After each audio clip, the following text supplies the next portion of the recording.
जी अस्सलाम वालेकुम। तो कैसे हैं बच्चों आप? स्टार्ट हम कर रहे हैं लेक्चर नंबर 2। लेक्चर नंबर 1 हमारा कंप्लीट हो गया था, जिसके अंदर मैंने आपको पेपर पैटर्न, पेपर स्कीम के बारे में बताया था। तो लेक्चर नंबर 2 के अंदर हमारा जी चैप्टर नंबर 1 आज स्टार्ट कर रहे हैं हम। चैप्टर नंबर 1 का जी पहला टॉपिक है introduction to physics. Introduction to physics करने से पहले अगर हम थोड़ा सा आपको साइंस के बारे में बता दूं तो आपको चीज़ें समझ आ जाएगी। तो ये साइंस के बारे में हम जानते हैं, साइंस कहाँ से शुरू हुआ। ठीक है, सबसे पहले पुराने ज़माने में क्या होता था जी, लोग ऑब्जर्व करते थे चीज़ों को। ठीक है, मतलब आग लग रही है, कैसे लग रही है, ये हवा चल रही है, किस तरह चल रही है। ठीक है, इसके पीछे क्या लॉजिक है, लॉजिकल बातें होती थी, ऑब्जर्वेशन होती थी। तो उस ऑब्जर्वेशन को हम साइंस के अंदर इस्तेमाल करते हैं। अब साइंस के अंदर सबसे बड़ी चीज ऑब्जर्वेशन होती है। ठीक है, उसके बाद हम आते हैं एक्सपेरिमेंट की तरफ। जब हम कोई चीज ऑब्जर्व करते हैं तो हम इसका एक्सपेरिमेंट करने की कोशिश करते हैं। ठीक है, तो उसके बाद अगर हम एक्सपेरिमेंट करते हैं तो वो चीज हम उसको मिला के, उसका कॉम्बिनेशन, हम उसको क्या कहते हैं, साइंस कहते हैं उसको। ठीक है, तो ऑब्जर्वेशन एंड ऑब्जर्वेशन है, और दूसरी चीज क्या है जी इसके अंदर, एक्सपेरिमेंट।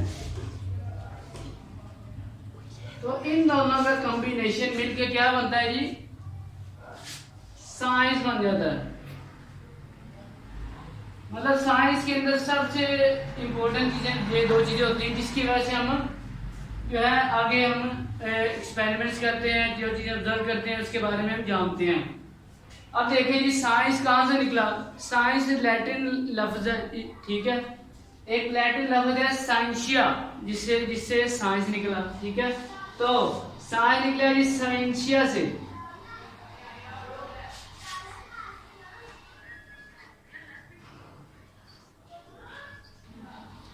साइंसिया, ठीक है, जो कि एक लैटिन वर्ड है, और इस लैटिन वर्ड का मतलब है जी नॉलेज। ठीक है, इसका मतलब क्या है, नॉलेज। मतलब साइंस का मतलब ही नॉलेज है। ठीक है, तो इसके अंदर सारा कुछ ही आ जाता है।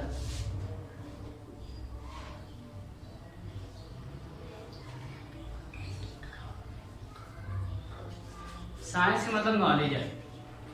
अब साइंस से हम आगे आते हैं इसकी शाखों पे। ठीक है, इसकी ब्रांचेस के बारे में अगर हम बात करें, उसके बाद 18th सेंचुरी में साइंस को कहते थे नेचुरल फिलॉसफी। ठीक है, नेचुरल फिलॉसफी का मतलब है जो चीज नेचुरल होती है। ठीक है, नेचुरल, जिसको कुदरती तौर पे हम कहते हैं, मिसाल के तौर पर आग। ठीक है, आग लगना, या फिर बिजली, या फिर आसमानी बिजली कह लें आप, उसके अलावा हवा का चलना। ठीक है, इस तरह की चीजें नेचुरल चीजें, इसके बारे में ऑब्जर्व करना। ठीक है, और उसके बाद उसका एक्सपेरिमेंट करना, यही साइंस है। ठीक है, अब नेचुरल फिलॉसफी हम इसको कहते थे 18th सेंचुरी में, मतलब 1700 समथिंग, 1700 से आगे। ठीक है, 1700 के अंदर हम जी क्या कहते थे, नेचुरल फिलॉसफी। इसको साइंस का नाम था, natural philosophy.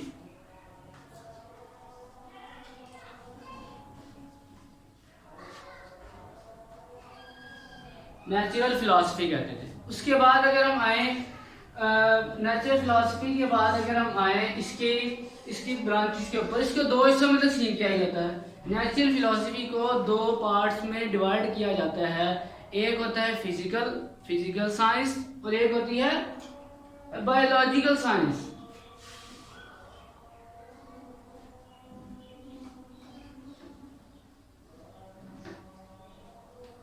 Physical science and then biological science. तो जी इसको दो हिस्सों में डिवाइड किया गया है, बायोलॉजिकल है और एक फिजिकल है। फिजिकल के अंदर हम क्या करते हैं जी, कोई भी चीज फिजिकल के अंदर एक्चुअली हम लेते हैं non living things. Non living thing मतलब हवा हो गई, मिट्टी हो गया, पानी हो गया। ठीक है, इसकी ये चीजें आ जाती है फिजिकल में। और बायोलॉजिकल में आती है जानदार चीजें, लिविंग थिंग, जिसको हम ऑब्जर्व कर सकते हैं। ह्यूमन बीइंग हो गया, हशरातुल अर्ज हो गए, चौपाए हो गए, ठीक है, जानवर जितने भी हो गए, उसको हम क्या कहते हैं, उसको नॉन लिविंग चीज में लाते हैं, और वो है आता है जी बायोलॉजिकल साइंस के अंदर आता है, ठीक है। अब फिजिकल साइंस जो है यही हमारा जो है इसके अंदर ही एक ब्रांच आती है फिजिक्स, ठीक है। और सबसे ऑथेंटिक और सबसे जो है इम्पोर्टेंट शाख इसको ब्रांच कहा जाता है फिजिकल साइंस के अंदर, फिजिक्स को, जिसको हम पढ़ रहे हैं, ठीक है। अब आ जाते हैं जी इंट्रोडक्शन के ऊपर। अगर हम इंट्रोडक्शन देखें,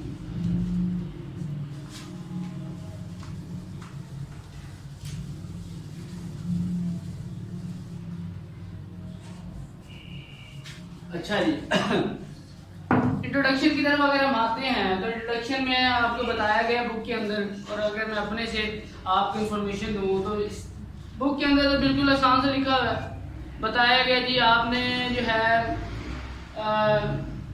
रोज़मर्रा की ज़िंदगी में जो आप काम करते हैं, फिज़िक्स जो है रोज़मर्रा ज़िंदगी में आपको ऐसा भी काम नहीं है जिसके अंदर फिज़िक्स ना हो, ठीक है।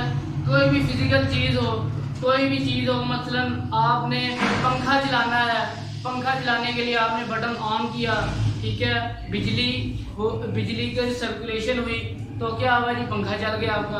उसके बाद लाइट हो गई, चलना आपका, मोटरसाइकिल पे जाना, कार का चलना, इस तरह की चीज़ें आपकी फिजिक्स में ही आती हैं। और ये बात दुरुस्त है कि ऐसा कोई हमारे पास चीज़ नहीं, ऐसा कोई नहीं है हमारे पास जिसके अंदर फिजिक्स का इस्तेमाल ना हो जी। उसके बाद हम आते हैं जी इंट्रोडक्शन की बात कर रहे थे हम। इंट्रोडक्शन में जी सब कुछ आया था रोजमर्रा की जिंदगी में, डेली लाइफ में जो चीज़ हम करते हैं, जिस तरह हम करते हैं, सब में ही फिजिक्स का काम, फिजिक्स जो है वो पहले नंबर पे होती है। अगर हम देखें जी इस मॉडर्न एज में साइंस ने बहुत तरक्की कर ली है, ठीक है। हर चीज़ के अंदर, हर टेक्नोलॉजी ऐसी नहीं, कोई टेक्नोलॉजी ऐसी है जिसमें फिजिकल एजुकेशन ना हो, फिजिकल चीज़ें ना हो, जिसकी वजह से कोई भी चीज़ जो है वो करामत होती है। उसके बाद अगर हम देखें तो हमारा एसी हो गया, हमारा जो चीज़ें हम इस्तेमाल रोज़ की करते हैं वो फिजिक्स में ही आता है, ठीक है। तो इस टॉपिक के अंदर इतना कुछ जितना मैंने आपको बता दिया है, ठीक है, इससे कम ही लिखा हुआ है। अगर आप उसको पढ़ेंगे तो देख के एक दफ़ा, अब आप लोगों ने मेरा लेक्चर सुना, गौर से देखा, ठीक है, अगर उसको गौर से सुना है आपने और आपने एक दफ़ा उसको पढ़ लिया बुक को, ठीक है, तो आपको एक तो ज़्यादा इन्फॉर्मेशन भी मिल गई होगी, और इसके अलावा आपको बुक के अंदर जो लिखा हुआ है उसकी आपको समझ भी आएगी। तो जी आज के लेक्चर हम यहाँ पे कंप्लीट करते हैं, और यहाँ पर आज के लेक्चर कंप्लीट करते हैं हम। इंशाल्लाह अगले लेक्चर में मुलाकात होगी। Thank you.